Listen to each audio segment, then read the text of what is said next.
Good afternoon, everyone. I am Amanda Bachan, and this afternoon I'll be doing the introduction for our presentation. Today, we'll be presenting for you on OSHA.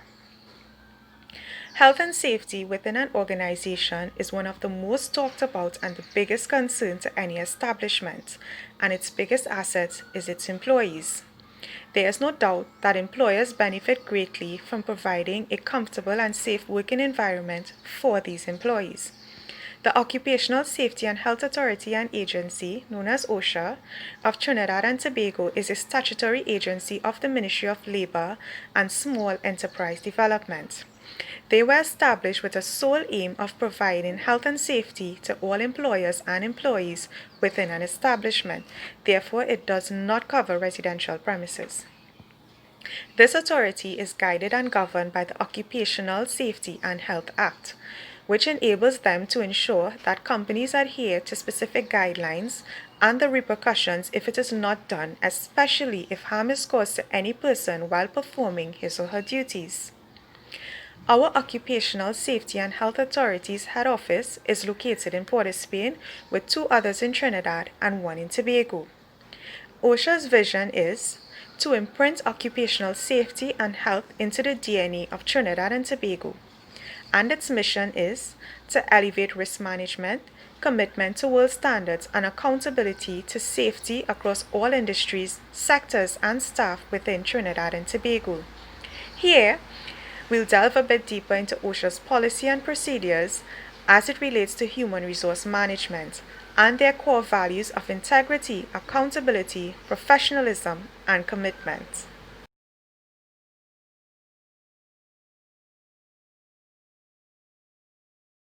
Good afternoon, my name is Rochelle Edwards and I will be covering the date of enactment and the purpose of the OSHA Act. The OSHA Act was officially enacted on the 30th of January 2004, with the most recent revision to the legislation being as of the 17th of August 2007. The main purpose of this act relates to the following: to ensure that organizations within both the public and private sector manage and maintain health, welfare, and safety in the workplace using the legally established compliance requirements as a minimum standard. To monitor and maintain this expected compliance, the OSHA agency was appointed as the enforcement arm of the OSHA authority.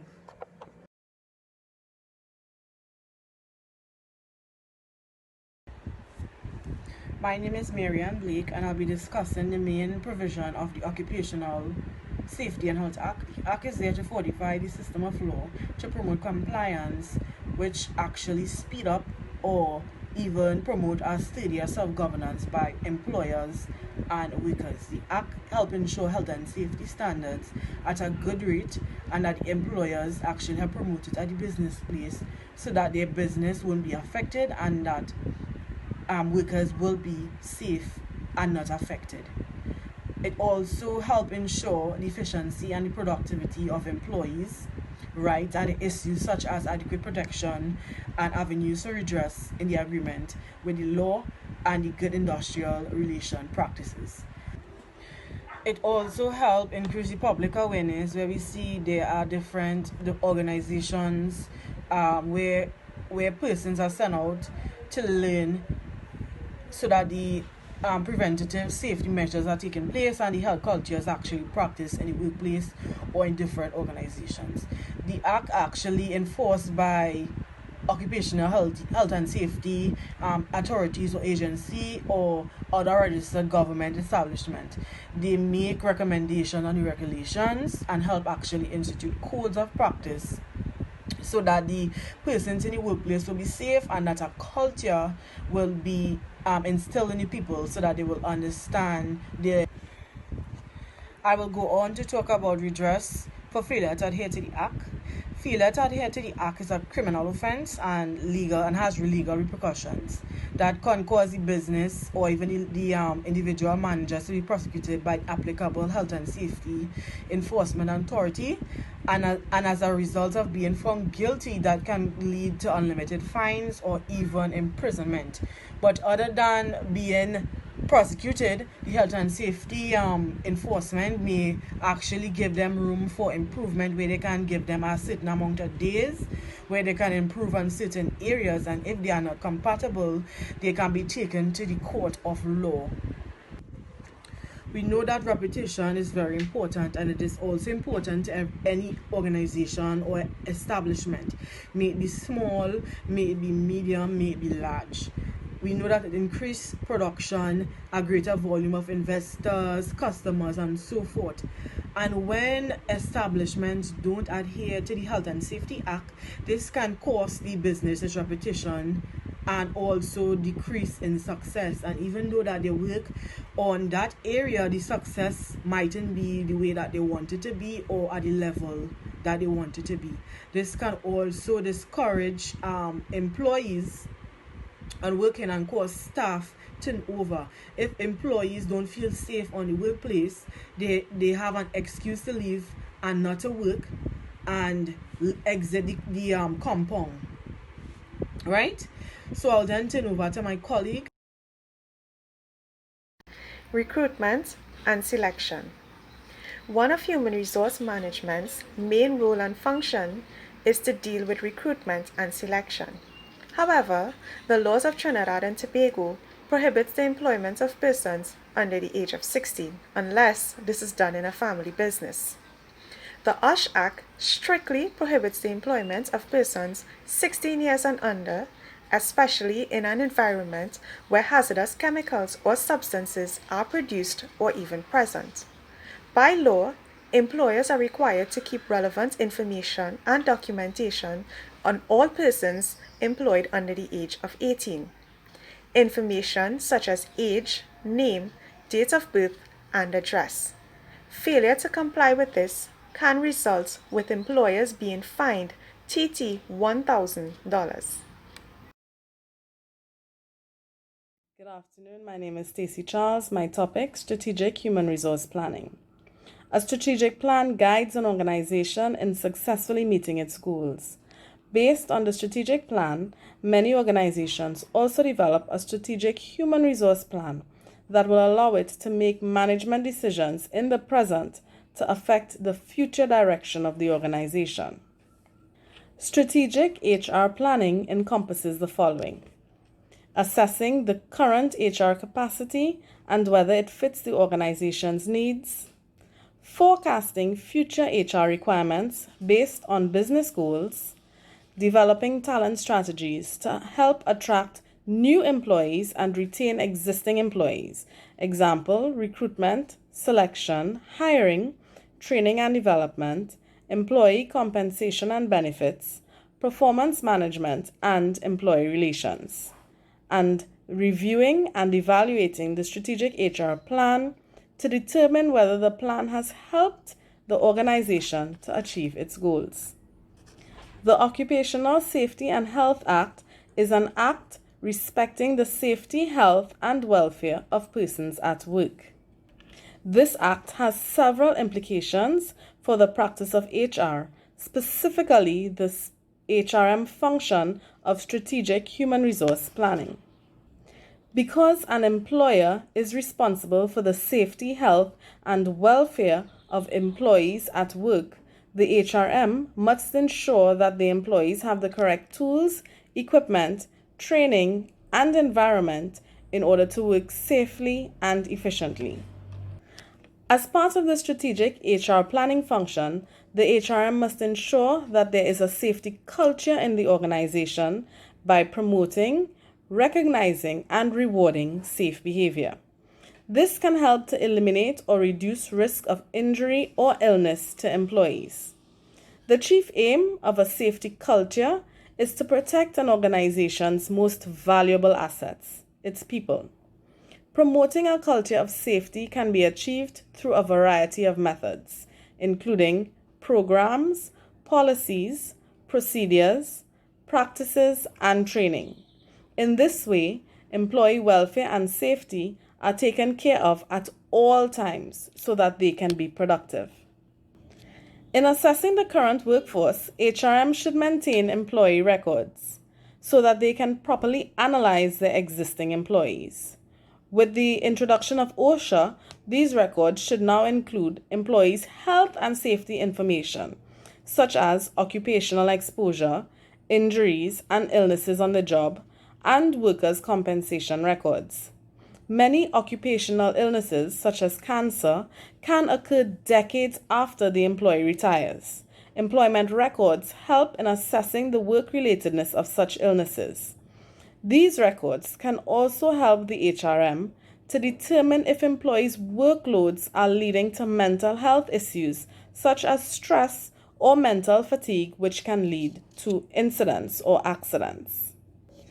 When forecasting future HR requirements, HRM has to consider the health and safety needs of future employees, ensuring that adequate provisions are made for protective clothing, such as PPE, training for use of equipment, and a safe workplace, and also ensuring that existing employees receive the required training arising out of changing in their work practices, equipment, or relocation.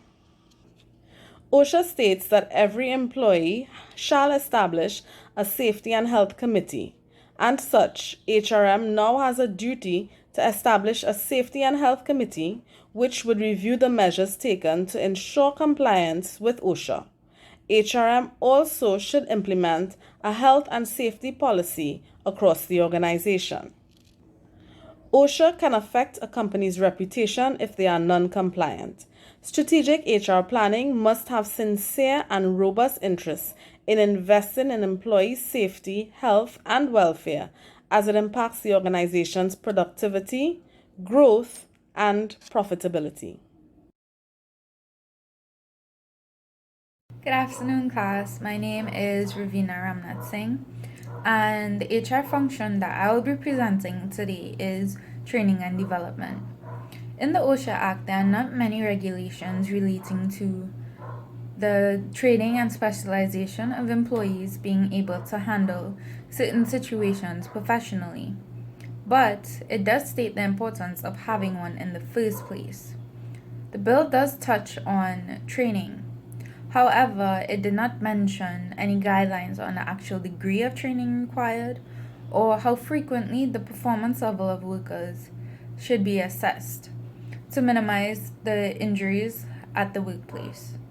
Whilst this is ultimately up to the company's policies and procedures, a gray line presents itself as there is no standard established.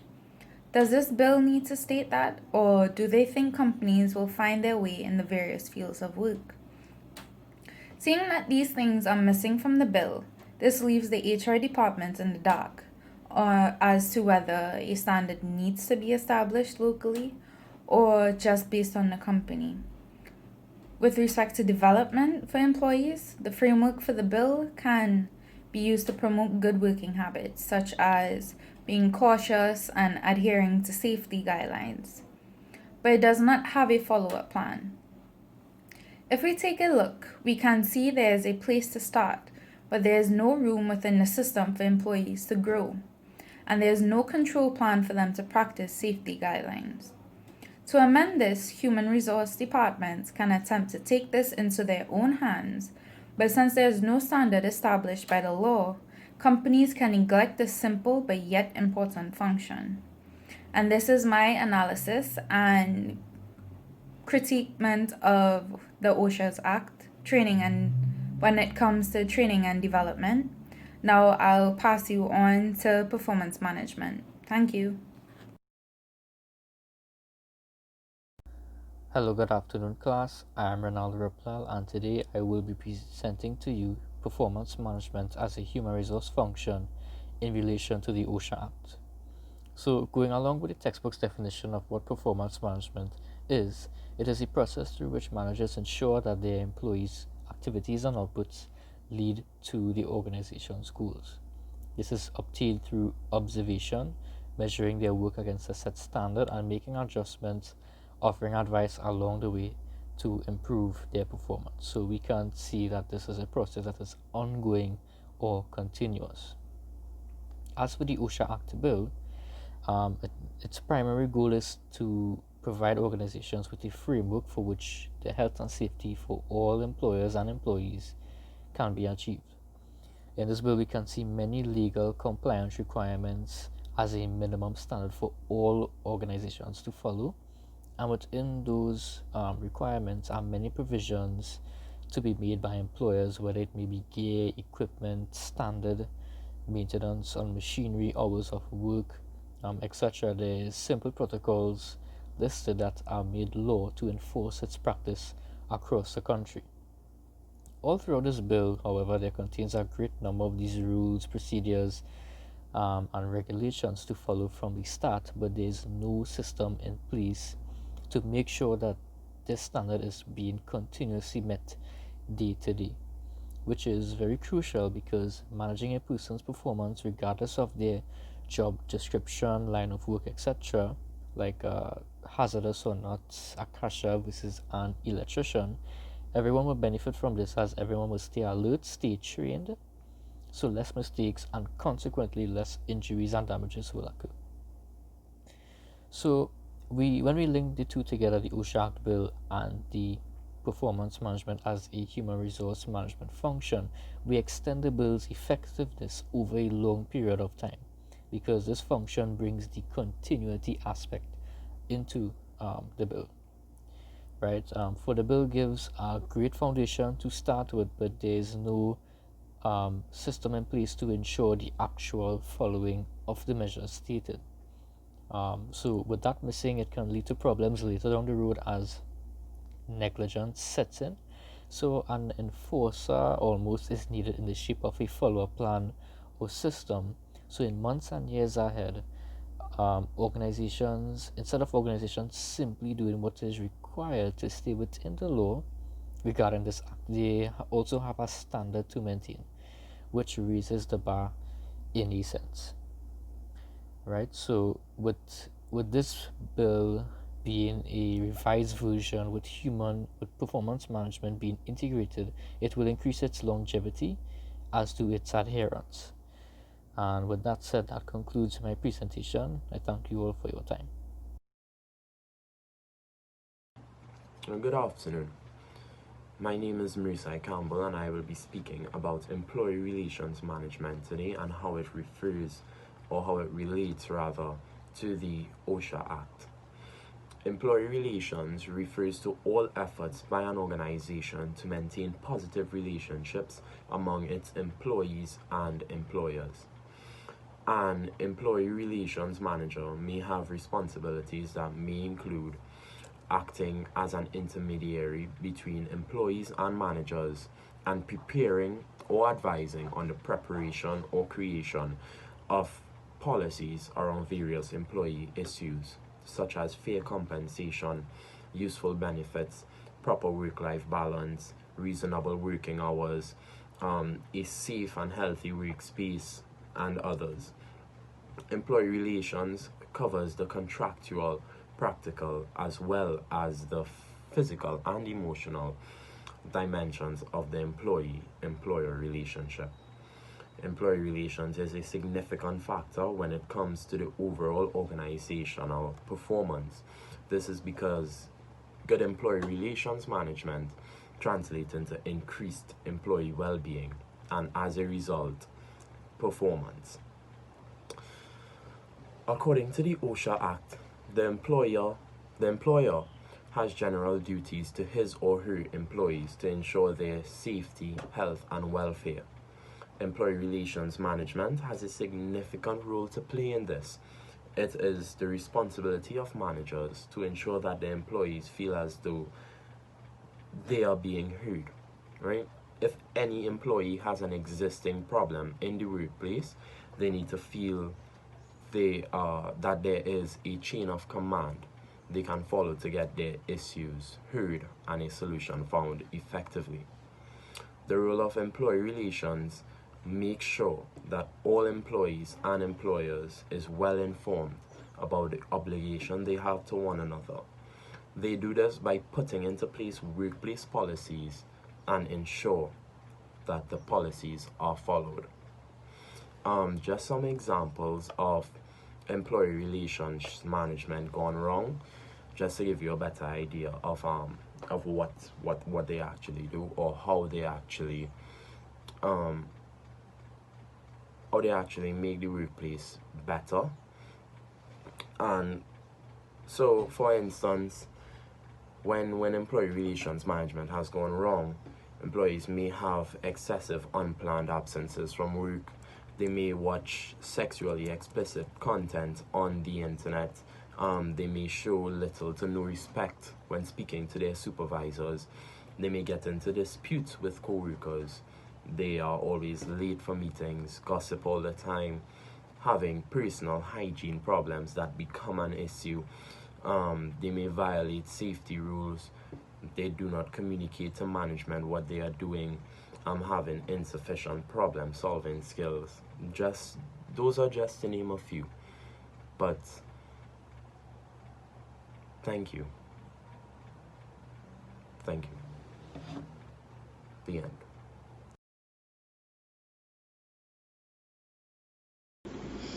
Good afternoon, everyone. I'm Tiana Khan, and my topic is compensation management.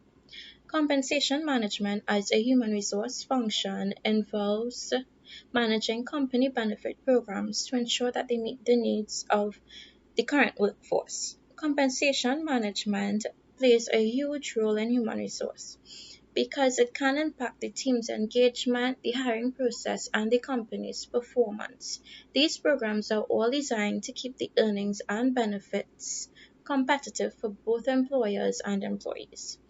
Under the Occupational Health and Safety Act, Chapter 88, it states that employers must provide a safe and healthy work environment, protective clothing at no extra cost, and adequate training and supervision. If a safe work environment is not provided and persons are injured on the job, an agreement must be put in place for them to be compensated due to lack of negligence. The responsibility of human resource is to ensure that persons are not injured or harmed on the work site. However, if this does occur, insurance must be provided for them. And finally, within the OSHA Act, there are employer responsibilities such as keeping records of work-related illness or injuries. And as a HR manager, the industrial court in favor of breaches of OSHA where death or injuries is resulted, there are fines for those cases, and the fines can range from 15,000 to 20,000. Sorry. That's it for my part. Thanks for your attention.